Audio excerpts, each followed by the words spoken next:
Mon fils de 8 ans a été battu par son cousin de 12 ans, se fracturant les côtes. Quand j'ai voulu appeler les secours, ma mère a attrapé mon téléphone. Ce ne sont que des garçons qui se battent. Tu vas ruiner l'avenir de mon précieux petit-fils. Mon père n'a même pas regardé mon fils. Toujours aussi dramatique. Ma sœur a souri triomphalement. Il n'avait aucune idée de ce que j'allais faire. Avant de commencer l'histoire, n'oubliez pas de laisser un like et de vous abonner à la chaîne pour voir plus d'histoires comme celle-ci. Un samedi matin, Jessica Harrison faisait frire des œufs dans la cuisine, tout en savourant l'arôme des pancakes que son mari, Mark, préparait. Leur maison, située dans un petit quartier résidentiel de la banlieue du Connecticut, n'était pas luxueuse, mais c'était un espace chaleureux rempli d'amour. « Maman, à quelle heure on va chez mamie aujourd'hui ?» demanda Ryan, 8 ans, en descendant les escaliers en courant. Encore en pyjama, il lissa ses cheveux blonds ébouriffés et leva les yeux vers sa mère, ses yeux bleus vifs pétillants. « Après le déjeuner. »« Mais tu dois d'abord finir tes devoirs, » répondit Jessica en caressant doucement la tête de son fils. « Je les ai déjà finis. »« Je les ai faits hier soir, » dit Ryan en bombant fièrement le torse. Mark rit en servant les pancakes dans les assiettes. « C'est bien mon garçon. Tu es responsable et admirable. » Jessica travaillait comme agente de crédit à la banque locale. Elle était mariée à Mark, un ingénieur, depuis 10 ans. Tous deux menaient des vies bien remplies, mais ils chérissaient les moments passés avec leur fils. Le dîner de famille mensuel chez ses parents était pour eux un événement essentiel. « Dylan vient aussi, n'est-ce pas ?» demanda Ryan en versant du sirop d'érable. Bien sûr, il devrait arriver avec tante Kate. Dylan était le fils de la sœur de Jessica, Kate, et venait d'avoir 12 ans. Ryan adorait jouer avec lui. Étant plus grand et plus fort, Dylan jouait parfois un rôle de leader parmi les plus jeunes enfants. « J'ai apporté un nouveau jeu aujourd'hui. Je veux y jouer avec Dylan. » Ryan était d'une nature douce et s'occupait souvent des plus jeunes à l'école. Son institutrice le décrivait comme un enfant très attentionné, ce qui remplissait Jessica de fierté. À 2 heures de l'après-midi, la famille Harrison arriva chez la mère de Jessica. C'était une vieille maison à 2 étages entourée d'une clôture blanche, dans un quartier résidentiel à environ 30 minutes en voiture de New Haven. « Ryan, viens voir mamie », dit Barbara en serrant son petit-fils dans ses bras sur le pas de la porte. À côté d'elle, Robert lisait le journal. Son père était un homme calme et doux. « Salut papa, salut maman », dit Jessica en saluant ses parents. « Kate n'est pas encore arrivée ?» demanda Mark. « Elle ne devrait pas tarder. Elle attend que Dylan rentre de son entraînement de foot », répondit Barbara. 30 minutes plus tard, Kate arriva avec Dylan. Mariée depuis 3 ans, Kate se consacrait à l'éducation de son fils en tant que mère au foyer. « Ça fait si longtemps », lança Kate d'un air joyeux. « Bonjour Dylan », dit Jessica à son neveu. Dylan avait un léger trouble du développement, mais il suivait une scolarité normale. Il avait parfois du mal à contrôler ses émotions, mais c'était un enfant foncièrement honnête. Cependant, il était plus grand et plus fort physiquement que les enfants de son âge. « Ryan, on joue ensemble ?» lança Dylan. « Oui, j'ai apporté un nouveau jeu », répondit joyeusement Ryan. Tout en aidant à préparer le dîner, Jessica observait la réunion de famille. Ses parents adoraient leurs petits-enfants, et son mari Mark s'entendait bien avec le mari de Kate. Ces moments paisibles étaient ce qu'elle avait de plus précieux. « Maman, est-ce que Dylan et moi on peut jouer dans le jardin ?» demanda Ryan. « Bien sûr. Mais ne rentrez pas trop tard », sourit Barbara en regardant ses petits-fils s'éloigner. Ils s'entendent vraiment bien. À cet instant, Jessica eut le sentiment que cette vie paisible durerait éternellement. Le lien familial était fort, tissé de relations bienveillantes. Quand les vacances d'été commencèrent, Ryan et Dylan passèrent encore plus de temps ensemble. Barbara aimait s'occuper de ses petits-fils. Forte de son expérience d'ancienne enseignante, elle avait l'habitude des enfants. « Mamie, je peux encore jouer avec Dylan aujourd'hui ?» demanda Ryan en mangeant ses céréales au petit déjeuner. « Bien sûr. Pouvez-vous imaginer gagner 10 000 $ par mois juste avec YouTube, le tout depuis chez vous? C'est exactement ce que j'ai fait avec des histoires sans visage ni voix. Consultez le lien dans la description si vous êtes curieux. Jouez ensemble jusqu'à ce que Kate vienne le chercher cet après-midi, dit Barbara en caressant la tête de son petit-fils. Dylan était bien bâti et visiblement plus grand que les enfants de son âge. Ryan, en revanche, avait une petite carrure, normale pour son âge, mais la différence était flagrante lorsqu'il se tenait à côté de son cousin. « Ryan, à quoi on joue aujourd'hui ?» demanda Dylan en entrant dans le salon. « Construisons une base en Lego. » Je veux continuer ce qu'on a commencé hier, répondit Ryan, les yeux brillants.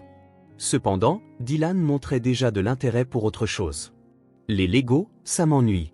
Jouons plutôt au foot dehors. Mais j'aime bien les Legos, protesta doucement Ryan. Le foot, c'est plus amusant. Les garçons doivent faire du sport, déclara Dylan d'un ton décidé. Ryan, l'air un peu contrarié, finit par céder à l'avis de son cousin. Une fois dans le jardin, Dylan frappa le ballon de football avec force. Ryan essayait désespérément de suivre, mais la différence de force physique était évidente. « Cours plus vite », lança Dylan d'une voix irritée. « J'essaie », répondit Ryan, à bout de souffle. 30 minutes plus tard, Ryan était épuisé. « On peut faire une pause ? » Déjà fatigué ?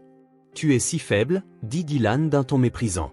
Barbara jeta un œil dans le jardin et les appela. « Les garçons, j'ai fait de la citronnade fraîche, venez en boire. » Dans la cuisine, pendant qu'ils buvaient, Dylan fit soudain une crise de colère. Il posa son verre brusquement et se plaignit, « Cette citronnade est trop sucrée. » « Dylan, tu ne devrais pas parler comme ça, » le gronda légèrement Barbara. « Mais c'est vrai, » répondit Dylan avec défi. Barbara força un sourire. Devenir émotif est un signe qu'on grandit.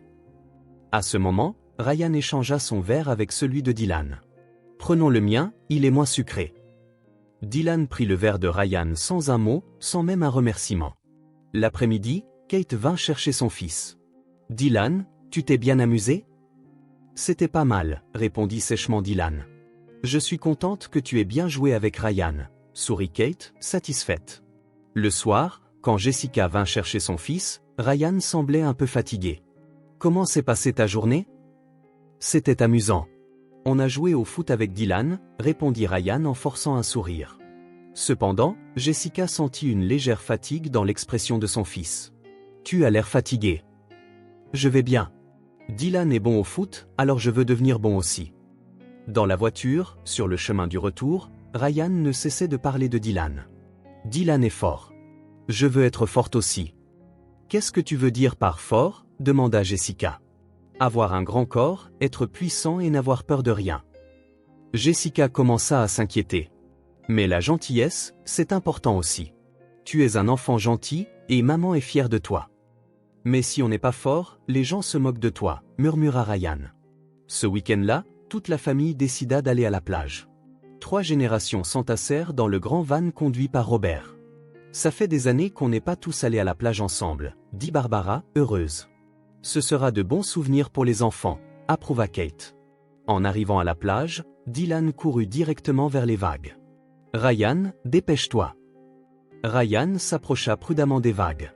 Il n'était pas très bon nageur. « N'aie pas peur », l'encouragea Jessica. Cependant, Dylan ne pouvait pas attendre. « Allons plus loin. »« Je suis bien ici, » répondit Ryan. « C'est ennuyeux, » dit Dylan, mécontent. Les adultes se détendaient à l'ombre. Pendant que Mark et le mari de Kate parlaient de travail, Barbara et Robert surveillaient leur petit-fils. « Dylan est si actif, n'est-ce pas ?» dit Barbara. « Parfois, ça m'inquiète un peu, mais c'est un garçon, on ne peut rien y faire, » répondit Kate. À l'heure du déjeuner, tout le monde se rassembla à la table de pique-nique. Insatisfait de sa part, Dylan tendit la main vers le sandwich de Ryan. « Tu veux manger le mien aussi ?» demanda gentiment Ryan. « J'ai faim, » répondit Dylan comme si c'était naturel. Ryan partagea sa portion en 2 et la donna à son cousin. Jessica observa la scène, mais les autres membres de la famille ne semblèrent pas s'en soucier. L'après-midi, ils décidèrent de construire des châteaux de sable. Ryan commença à fabriquer minutieusement un petit château.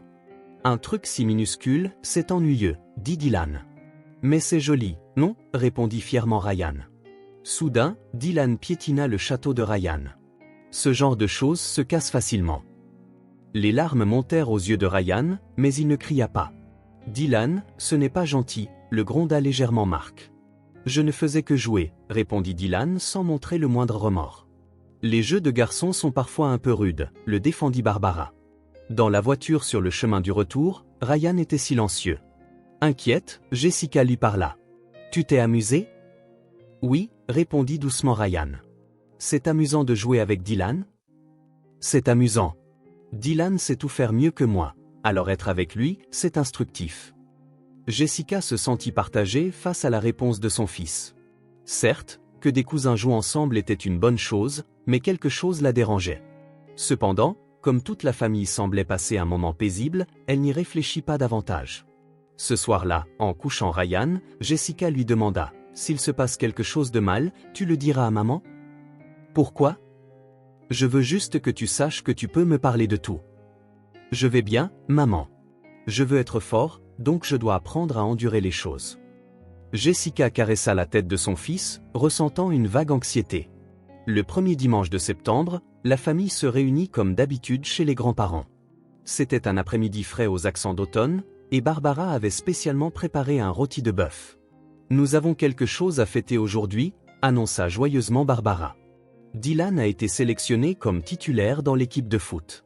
« C'est merveilleux », dit Jessica en félicitant son neveu. « Félicitations, Dylan. » Dylan bomba le torse, fier de lui. « Bien sûr, parce que je suis le plus fort. » L'humilité est importante aussi, le gronda légèrement Kate, mais son expression était fière. Après le déjeuner, les enfants allèrent jouer dans le jardin arrière.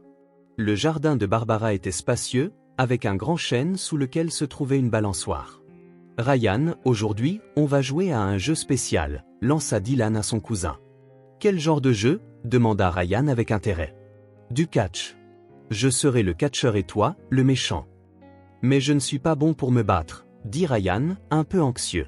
« Ce n'est pas grave. J'irai doucement, » répondit Dylan avec assurance. Les adultes discutaient autour d'un café dans le salon. Ils pouvaient voir le jardin par la fenêtre, mais n'y voyaient que des enfants en train de jouer. « Ryan est vraiment un enfant si doux, » loua Barbara son petit-fils. « Peut-être un peu trop doux, » répondit Jessica. « J'aimerais qu'il soit un peu plus fort. » Les garçons deviennent naturellement plus forts en grandissant, dit Robert, levant les yeux de son journal. À cet instant, dans le jardin, Dylan donnait des ordres à Ryan. « Batte-toi comme un méchant. »« Je n'aime pas me battre, » protesta doucement Ryan. « Quelle mauviette. Les hommes doivent se battre. » La voix de Dylan était empreinte d'irritation. « Mais quoi ?» Dylan explosa soudainement. C'était le moment où sa difficulté à contrôler ses émotions, due à son trouble du développement, refaisait surface. « Je n'ai rien fait de mal, » répondit Ryan en larmes. « Rien de mal ?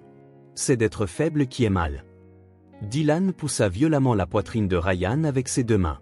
Le garçon de 8 ans chancela en arrière et tomba au pied du chêne. « Ça fait mal, » gémit Ryan. « Lève-toi. »« Le jeu n'est pas fini, » dit Dylan sans aucune pitié.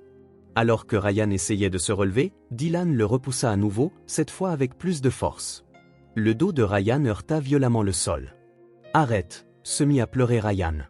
Cependant, la colère de Dylan ne s'apaisait pas. Il se mit à califourchon sur son cousin et leva le poing. « Ne pleure pas. Tu es un garçon. » Son poing s'abattit sur le flanc de Ryan. La force d'un garçon de 12 ans était bien trop grande pour le corps d'un enfant de 8 ans. Le cri de Ryan résonna dans le ciel d'automne. C'était un cri de désespoir comme il n'en avait jamais entendu. Tous les adultes dans le salon se levèrent d'un coup. C'était quoi ce bruit ? Jessica se précipita vers la fenêtre. En regardant dans le jardin, elle vit Ryan étendu sur le sol, se tenant le flanc et pleurant. Dylan se tenait un peu à l'écart. « Ryan !» Jessica sortit en trombe par la porte arrière. Elle s'agenouilla à côté de son fils et tenta de le soulever, mais Ryan ne pouvait pas bouger son corps à cause de la douleur. « Que s'est-il passé ? Qu'est-ce qui ne va pas, Dylan ?» Ryan essaya de répondre, la voix étranglée par les larmes. « On ne faisait que jouer », l'interrompit Dylan. « Ryan est tombé. » Jessica examina attentivement le corps de son fils. Son flanc était anormalement enflé, manifestement pas dans un état normal. Quand elle souleva son t-shirt, un bleu noir commençait déjà à se former. « Il faut que j'appelle une ambulance. » Jessica sortit son smartphone. À ce moment, Barbara sortit dans le jardin. « Qu'est-ce qui se passe ? » Ryan est blessé. Il a peut-être des côtes cassées. Au moment où Jessica s'apprêtait à composer le 911, sa mère lui arracha le smartphone des mains. « Attends une minute. »« Maman, qu'est-ce que tu fais ? Mon fils est blessé. » Ce n'est qu'une bagarre de garçons, la voix de Barbara était calme. « Appeler une ambulance, c'est exagéré. Vas-tu ruiner l'avenir de ton précieux petit-fils ?» Jessica n'en croyait pas ses oreilles. « L'avenir ?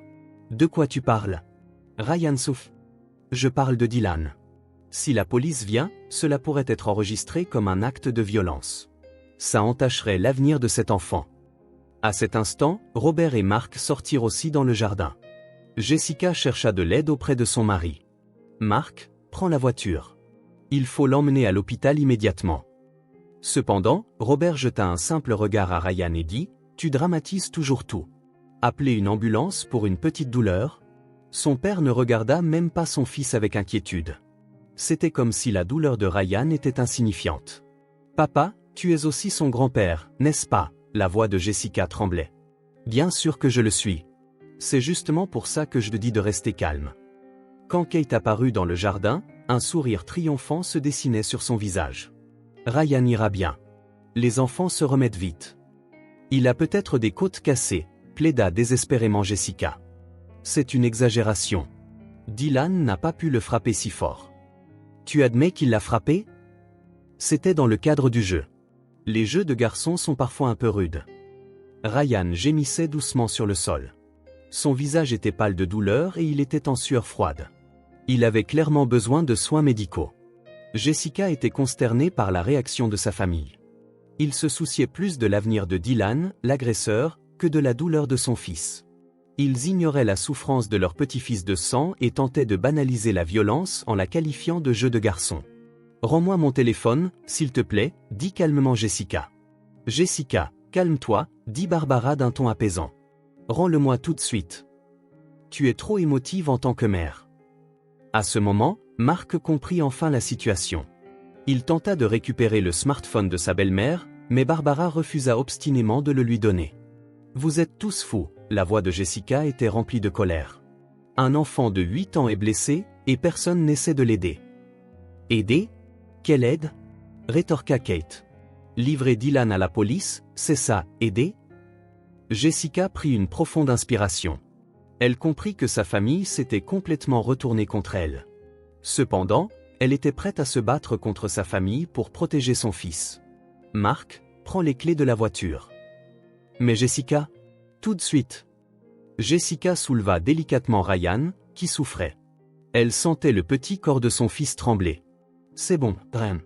Maman va te protéger. » Elle sentit les regards froids de sa famille dans son dos alors qu'elle portait son fils jusqu'à la voiture. Personne n'essaya de l'aider. Personne ne prononça de mots d'inquiétude. Avant de monter dans la voiture, Jessica se retourna. Elle pouvait voir sa famille debout dans le jardin. Il n'y avait aucune trace de culpabilité sur leur visage. À cet instant, quelque chose changea radicalement dans le cœur de Jessica. Ce n'était pas une simple dispute entre enfants. C'était une dissimulation à l'échelle de la famille et une trahison envers son fils. Dans la voiture, Ryan continuait de gémir doucement. Mark serrait désespérément le volant en se dirigeant vers l'hôpital général le plus proche. « C'est bon, Dren.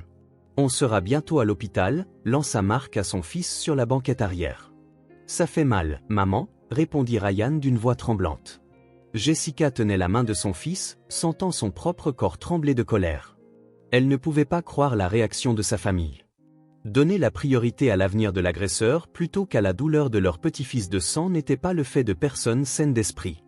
Arrivée aux urgences, une infirmière se précipita avec un fauteuil roulant. Voyant l'état de Ryan, il fut immédiatement emmené dans la salle de triage. « Depuis combien de temps a-t-il mal ?» demanda le médecin de garde, le docteur Harris. « Environ 30 minutes.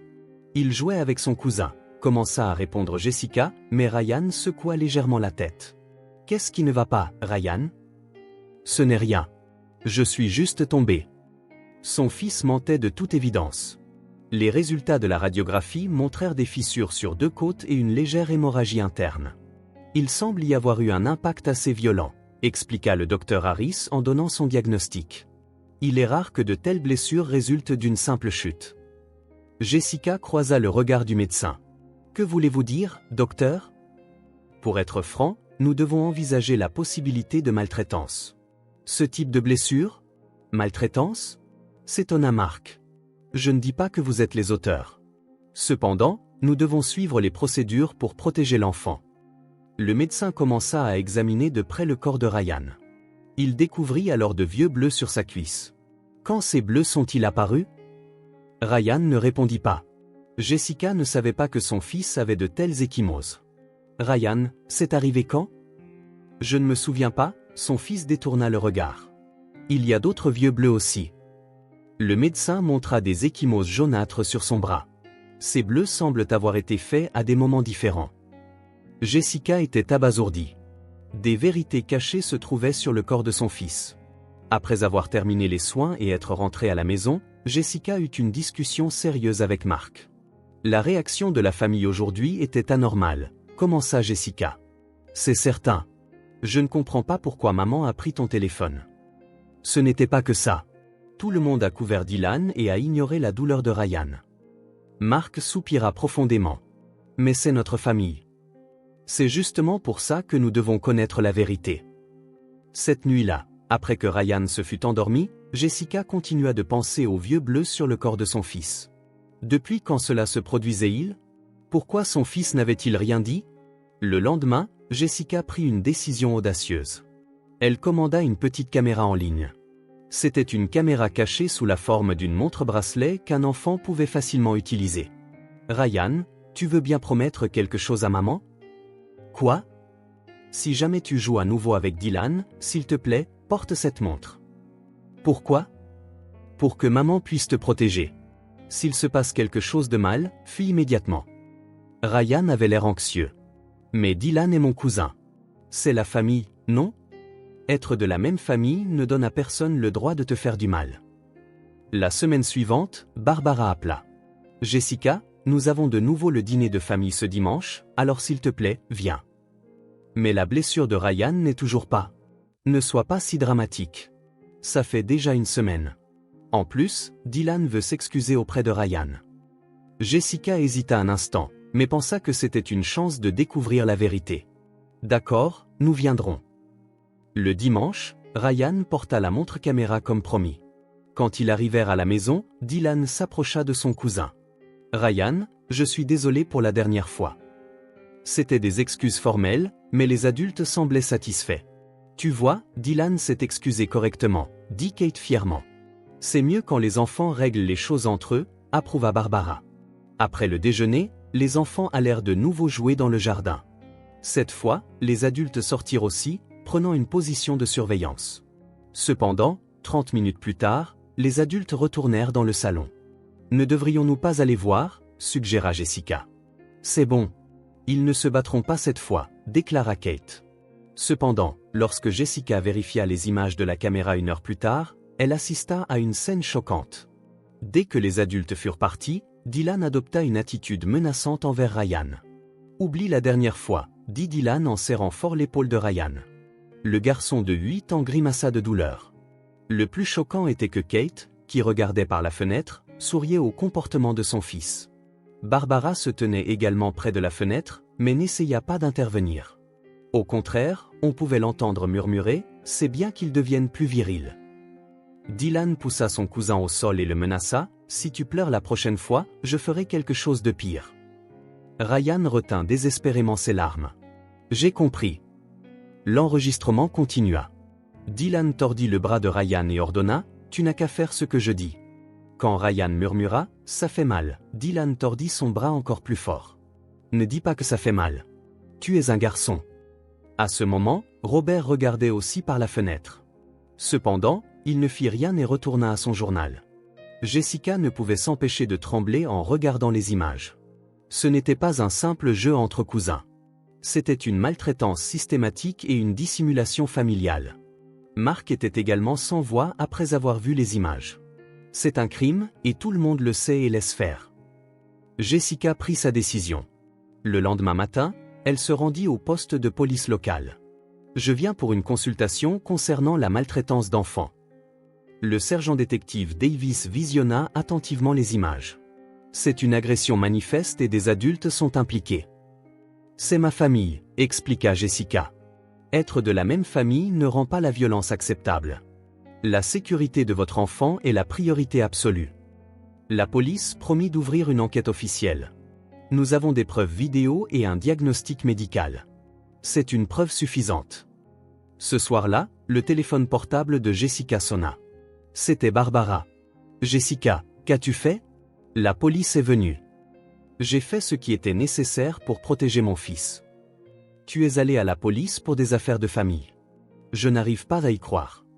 C'est la famille qui fait du mal à mon fils. Tu as trahi ta famille, répondit doucement Jessica. Ce n'est pas moi qui ai trahi. C'est vous qui avez abandonné Ryan. Après avoir raccroché, Jessica serra Mark et leur fils dans ses bras. Ce n'est pas la fin, dit Mark. Ce sera peut-être un long combat, mais nous faisons ce qu'il faut. Ryan dit doucement, maman, j'ai été méchant? Non, Ryan, tu n'as rien fait de mal. Les méchants, ce sont ceux qui te font du mal. Cette nuit-là, Jessica regarda le visage endormi de son fils et fit un vœu.